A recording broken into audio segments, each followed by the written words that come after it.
تو ایک روز میں نے پاتال میں جانے کی کوشش کی جو گراس روٹ کے حوالے سے مجھ کو نیچے لے جا سکتا ہے، تو میں بہت نیچے تک اتر گیا، اتنی دور کہ میں ہڑپا بھی کراس کر گیا، مونج داڑو بھی کراس کر گیا۔ اب آگے جا کر میں نے دیکھا ایک بہت بڑا گیٹ ہے، اس کا دروازہ ہے، وہاں پر ایک چوکیدار ہے گیٹ پہ۔ اس نے کہا تم کہاں جا رہے ہو؟ میں نے کہا میں اندر جا رہا ہوں اس شہر میں داخل ہونے۔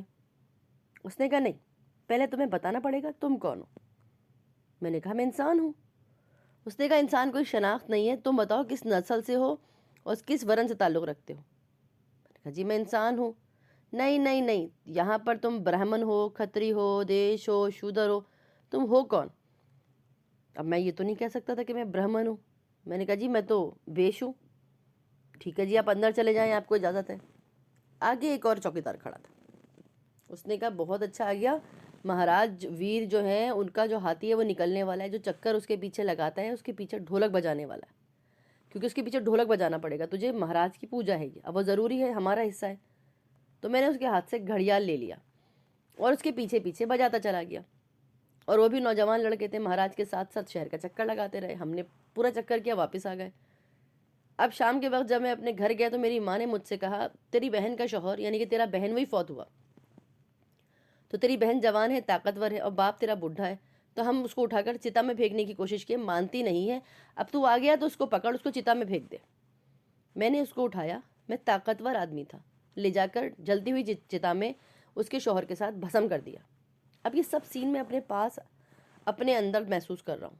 جب میں نے باہر آ کے دوبارہ اس چیز کو دیکھا تو یہ تفریق انسانوں کے ساتھ اس تیزی سے چلی آ رہی ہے کہ میں نے شکر کیا خدا کا کہ مجھ کو حکم مل گیا ہے کہ کسی گورے کو کالے پر اور کالے کو گورے پر اور عجمی کو عربی پر اور عربی کو عجمی پر کوئی فوقیت حاصل نہیں ہے۔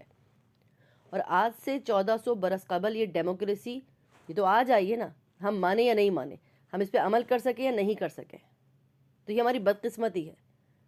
تو جس دن ہمارا پیوند لگا ثمر بہشت کا، اس کے ساتھ ہی یہ پرچی ٹانگ دی گئی۔ میں سمجھتا ہوں ہماری امت اتنی مختلف ہے دنیا کی ساری امتوں سے، اس کے اوپر ایک ثقافت کو جو اثر ہوا اور شدت کے ساتھ ہوا، اور یہ پورے کے پورا 90 ڈگری کے اوپر گھوم گئے۔ انہوں نے ان سوالوں کے جواب کو اپنا لیا، اپنی خوشی کے ساتھ، اپنی ایمانداری کے ساتھ، اپنے دل کی لگن کے ساتھ، کہ آج کے بعد ہم سب اسی ثقافت کے ساتھ منسلک ہیں۔ تھوڑی سی میں اس پیراگراف کی وضاحت کرتی جاؤں کہ اشفاق صاحب نے جو یہ بات بیان کی ہے کہ میں ڈیپ میں چلا گیا اور میں مونج دوڑوں سے بھی پیچھے چلا گیا، تو وہ زمانے جہالت کے وقت کی بات کر رہے تھے کہ جب ہماری جو ہماری جنریشن ہے، یقیناً کہیں نہ کہیں جب امت محبتی شروع ہوئی ہے اس سے پہلے یہ سب کہیں نہ کہیں کچھ نہ کچھ ایسی چیزوں میں ملوث تھے، ہمارے آباء و اجداد، جو ہم آج ایکسیپٹ نہیں کر سکتے۔ تو یقیناً اگر آپ ان گراس روٹس کی بات کریں جس کی اشفاق صاحب بات کر رہے ہیں، تو گراس روٹس جو ہم کہہ رہے ہیں کہ ہم نہیں چینج کرتے، ہم نہیں چینج کر سکتے، لیکن اگر آپ اس میں پیوند کاری کر رہے ہیں، وہ آپ کو بتا رہے ہیں کہ آپ کی بیسک نہیں چینج ہوتی، آپ کی پیوند کاری کے ساتھ اپنے آپ کو پورا بدلنا پڑتا ہے۔ اگر آپ کو یہ چاہیے کہ ثقافت چینج کیجیے، اگر آپ کو چاہیے، ہمارے ڈریسنگ کرنے سے ہماری ثقافت نہیں پتہ چلتی، ہمارے کھانے سے ہماری ثقافت پتہ نہیں چلتی، ہماری بنیادیں بدلنے سے، ہماری بنیادوں سے ہماری ثقافت پتہ چلتی ہے کہ ہم بنیادی طور پہ کیا ہیں۔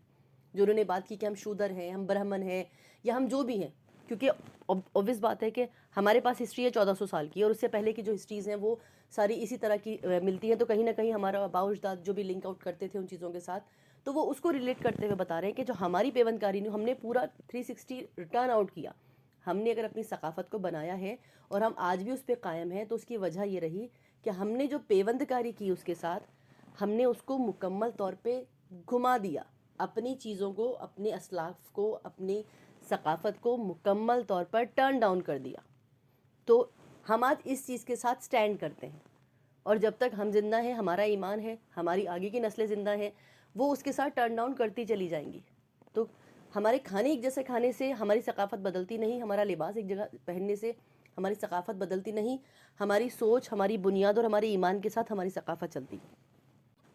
اب اشفاق صاحب یہ کہتے ہیں کہ ایک مشکل پیدا ہوتی ہے، مجھ سے کچھ پوچھا جاتا ہے کبھی کہ آپ بتائیں اس طرح، تو بہت دھچکا لگتا ہے، کیونکہ ہم اکثر سوچتے ہیں کہ ہمارا کلچر جو ہمارے ارد گرد ہے، جو ہمارے رہتے بستے لوگ ہیں، اب ہم سے ایک دم مختلف کیسے ہو جائیں۔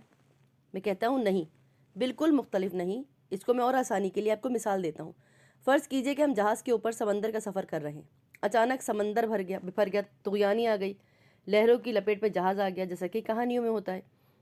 اب جہاز بالکل تختہ تختہ ہو گیا، ہم لوگ ایک تختے پہ چمٹ گئے، ایک جزیرہ قریب تھا، اب وہاں آ گئے۔ اب مختلف قوموں کے لوگ، مختلف بولیوں کے لوگ وہاں جمع ہو گئے۔ ظاہر ہے کہ اب میں اس گروہ کی قربت اختیار کروں گا جو میری بولی سمجھتا ہے، اس سے آسانی ہو جاتی ہے، میں ان کے پاس جا کے بیٹھتا ہوں۔ یہ جو گانے پسند کرتے ہیں جی، مجھے آسانی رہتی ہے ان کے ساتھ گنگنانے میں، ان کے ساتھ باتیں کرنے میں، سارا دن ان کے ساتھ، ساری رات ان کے ساتھ، اب زندگی ان کے ساتھ اچھی گزر بسر ہو رہی ہے۔ اب ہمیں کوئی باہر سے مدد آئے گی تو شاید ہم اپنے گھروں کو واپس لوٹ جائیں، لیکن جب بہت زیادہ وقت وہاں پہ گزر رہا ہے تو میں دن تو ان کے ساتھ گزارتا ہوں اور اپنا وقت بھی گزارتا ہوں، لیکن مجھے خدشہ ہوتا ہے کہ میرے آخری ایام آ گئے اور اچانک مرنے لگا ہوں۔ تو میں نے انہی لوگوں سے کہا کہ جی آپ کے ارد گرد جو انڈونیشیا والے ہیں نا، جن کی بھلے میں بولی نہیں سمجھتا، مجھے ان کے حوالے کر دینا، کیونکہ جو سلوک وہ میرے ساتھ کریں گے وہ قابل قبول ہے۔ تو میرا جو سفر، میرا جو ہم سفر، باوجود کہ وہ ہیئر آفٹر کی بات کر رہا تھا، میں اس کے حوالے کر دیتا ہوں، کیونکہ ان لوگوں نے اس سوال کا وہی جواب نکالا ہوا ہے جو ہم نے نکالا ہے۔ اب میں یہاں تھوڑی سی وضاحت کروں اس پیراگراف کی اشفاق صاحب کے۔ وہ یہ کہتے ہیں کہ جس طرح اگر کسی حادثے کے طور پہ ہم کسی جزیرے پہ پہنچ جاتے ہیں تو ہماری بولی، اکثر ہماری بولی کا مطلب، ہماری بولی مسلمانوں کی یا ہے ہندوؤں کی، تو بولی اکثر ہماری ایک جیسی ہوتی ہے۔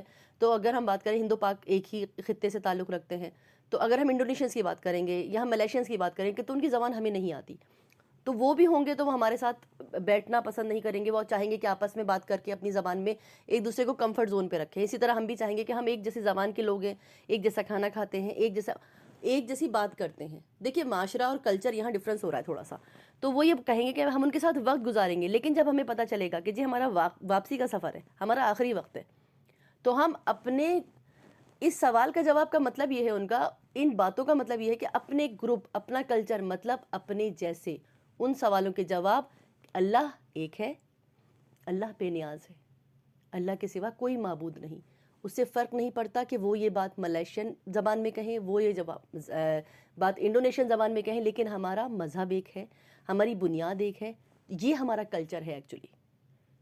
تو ہم زبان کچھ بول رہے ہیں لیکن ہمارا عقیدہ اور ہماری جو روٹس ہے وہ ایک ہیں۔ تو ہم ان سے بولیں گے کہ صاحب ہم جب مرنے لگیں یا ہم مر جائیں تو بھلے وہ ہماری زبان نہیں جانتے ہو، لیکن آپ انہیں سونپ دو کہ جی آپ کے کلچر کا آدمی ہے، وہ جو سلوک کریں گے وہ ایکچولی وہ سلوک ہمیں چاہیے۔ تو اسی طرح اگر کوئی ایسا ہوگا جو ہندی مذہب سے تعلق رکھتا ہے، یا جو کوئی ہندو ہے، یا کوئی سکھ مذہب سے تعلق رکھتا ہے لیکن وہ انڈونیشیا میں رہتا ہے یا وہ ملائشی زبان بولتا ہے، تو وہ ان سے کہے گا کہ بھائی مجھے میرے ہندوستانی بھائیوں کے سپورٹ کر دینا، کیونکہ وہ ہمارا کلچر اچھے طریقے سے جانتے ہیں۔ وہ نہیں چاہے گا کہ ان کو وہ مسلمان جو ہے اس کے ساتھ وہ سلوک کریں آخری جو اس کے اپنے بھائی کریں گے۔ اب یہ سلوک سب کا اپنا اپنا ہے، یہ سب کی اپنی سوچ ہے، سب کا اپنا طریقہ کار ہے، اور کسی کا کوئی طریقہ کار کوئی جج نہیں کر سکتا، کیونکہ ہر شخص جو اپنی جگہ پہ سٹینڈ کر رہا ہے وہ اس کو ٹھیک سمجھ کے تو سٹینڈ کرتا ہے۔ اگر ہم یہ سمجھتے ہیں کہ ہم ٹھیک ہیں تبھی ہم اس جگہ کھڑے ہیں، اگر ہمیں پتہ چلے گی کہ یہ جگہ ٹھیک نہیں ہے تو ہم وہاں کھڑے ہی کیوں رہیں گے؟ تو میں اس چیز کو، میرا ماننا یہ ہے، اور مجھے لگتا ہے کہ یہ بہت بیسک سی بات ہے کہ ہر شخص جو اپنی زندگی میں اپنے کلچر کو فالو کر رہا ہے، اس کے پاس اس کی تھاٹس ہیں اور اس کے پاس اس کی روٹس ہیں، تو ہر شخص اپنی روٹس کے ساتھ ہی کمفرٹ ہوتا ہے، اور ایکچولی وہی اس کا کلچر ہے۔ تو کلچر ہمارے ہاں زبان، کھانا پینا، کپڑا لیا جاتا ہے، جبکہ ایکچولی کلچر جو ہے وہ ہماری روٹس ہیں۔ اشفاق صاحب اس بات کو وضاحت کرنا چاہتے ہیں یہاں پہ۔ اب اشفاق صاحب اگلے پیراگراف میں کہتے ہیں، میں آپ کے ساتھ زبان کے حوالے سے بات چیت کرتا رہتا ہوں اور میں بڑا خوش ہوں، بڑا احترام بھی کرتا ہوں آپ کا، اور آپ سے ملتا جلتا بھی رہتا ہوں۔ چنانچہ جب بڑا فیصلہ آئے گا، میرا یا میری نسل کے بڑھنے کا معاملہ ہوا، میں ان کے ساتھ تعلق پیدا کروں گا۔ جہاں تک بات چیت کرنے کا تعلق ہے، بسم اللہ میں حاضر ہوں۔ میں سمجھ چکا ہوں کہ کلچر کا مسئلہ ہمارے لیے، یا کم از کم میرے لیے، اتنا پیچیدہ اور مشکل نہیں ہے، اور سوالوں کے جواب سمجھ جانے کے بعد، ان کو ذہن نشین کرنے کے بعد، میرے لیے ذرا آسانی کے لیے میں نے عرض کیا ہے۔ ہم اکثر زندگی کے لیے یہ فارمولہ استعمال کرتے ہیں، مطلب محاورہ استعمال کرتے ہیں کہ matter of life and death where it is matter of birth and death, کیونکہ لائف کا جو ریلا ہے وہ چلتا چلا جاتا ہے۔ یہ جو موت ہے، میں نے پہلے اس کا ذکر کیا ہے، بڑی اہمیت ہے اس کی۔ جو واریر ہوتا ہے نا، وہ صاحب سیف ہوتا ہے، سیف تلوار کو کہتے ہیں، وہ بڑا مضبوط آدمی ہوتا ہے، اور وہ موت کے ساتھ ایک رشتہ، ایک تعلق ہر وقت قائم رکھتا ہے۔ خواتین و حضرات، آپ نے بہت قدیم فرقوں کے بارے میں، بہت قدیم نسلوں کے بارے میں، کچھ جیولوجیکل اسٹڈیز میں آپ نے دیکھا ہوگا کہ جو ریڈ انڈینس تھے، امریکہ کے اصلی باسی وہی ہیں، ان میں بڑی عجیب و غریب صلاحیتیں موجود تھیں، وہ ہماری طرح یا ہم سے تھوڑا سا زیادہ اپنی موت کے ساتھ وابستہ رہتے تھے۔ ایک اینتھروپولوجسٹ کا کارلوس ہیں، وہ گئے تحقیق کرنے کے لیے پرانے ساؤتھ امریکان سے ملنے کے لیے اپنے دشمنوں سے. یہ لمبی کہانی ہے، مختصر عرض کرتا ہوں. اس نے جو باتیں بتائی ہیں یا بیان کی ہیں یہ سب اچھی ہیں. اس کا نام ڈان جان تھا، امریکی اسے کہتا ہے. میں اسے پوچھنا چاہتا ہوں کہ ہماری زندگیوں میں جو ہم شہری لوگ ہیں جن کا تعلق امریکہ کی طرز زندگی سے ہے، ہم بہت گھبرا جاتے ہیں، ہمارے اندر تضاد پیدا ہو جاتا ہے، ہم دو حصوں میں بٹ جاتے ہیں. تو ایسے بہت سے سوال ہوتے ہیں جو ہماری سمجھ میں نہیں آتے، تو اس کا کیا کریں؟ تو اس ریڈ انڈین نے کہا سوال اتنے پیچیدہ نہیں ہوتے جتنے تم نے بنا لیے. اس نے کہا دیکھو فرض کرو میں ایک لڑکی سے شادی کرنا چاہتا ہوں، میری زندگی میں ایک دوسری لڑکی آ گئی ہے. اب میں فیصلہ نہیں کر پاتا، میں اپنے آپ کو بے ایمان بھی نہیں ٹھہرانا چاہتا، تو میں دگدگے میں ہوں، کنفیوژن میں ہوں، میں کیا کروں؟ تو آپ مجھے رائے دیجیے. اس وقت کیا کرتے ہیں آپ، کیسے کرتے ہیں؟ ہم ریڈ انڈینز ہیں، ہم سپر ریئلٹی کے حامل ہیں، اور ہم مطلب اس چیز کو بہت سٹریٹ لیتے ہیں. یہ بڑا سیدھا سا معاملہ ہے. جب ایسی مصیبت پیش آتی ہے تو ہم کسی ایسی کنفیوژن میں موجود ہوں تو ہم اپنی موت سے پوچھتے ہیں. اب مسئلہ آ گیا وہ اس سے کیسے پوچھیں. اس نے کہا ہر آدمی کی موت وہ اس کے 5 فٹ کے فاصلے پر لیفٹ ہینڈ سائڈ پہ چلتی ہے، چونکہ وہ اس کو پروٹیکٹ کرتی ہے. اب خدا نہ خواستہ جو موت ہو جائے اور موت اس کے پاس موجود نہ ہو تو مارا گیا وہ. بڑی ہی پیاری بات ہے. لائن حاضر ہو گیا، اس کی موت کا فرض ہے اس کے ساتھ رہے. چنانچہ کہنے لگے اس سے پوچھا جانا ضروری ہے تو کبھی اس سے سوال کر کے پوچھو وہ کیسے جواب دے گی.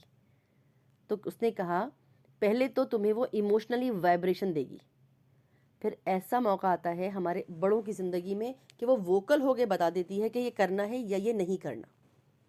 تو انسانی زندگی کو اس زندگی تک محدود نہیں رکھنا چاہیے. جب موقع ملتا ہے ہمیں اپنی موت کو یاد کرتے ہوئے ساتھ لے کے چلنا چاہیے. تو ہیئر اور ہیئر آفٹر جب ہم ان کو ملا کر بات کریں گے تب یہ سفر مکمل ہوتا ہے. زندگی یا حیات کا سلسلہ جاری رہتا ہے. آپ کی بڑی مہربانی اور بڑا شکریہ آپ کا. اللہ کو آسانیاں عطا فرمائے اور آسانیاں تقسیم کرنے کا شرف عطا فرمائے. اللہ حافظ.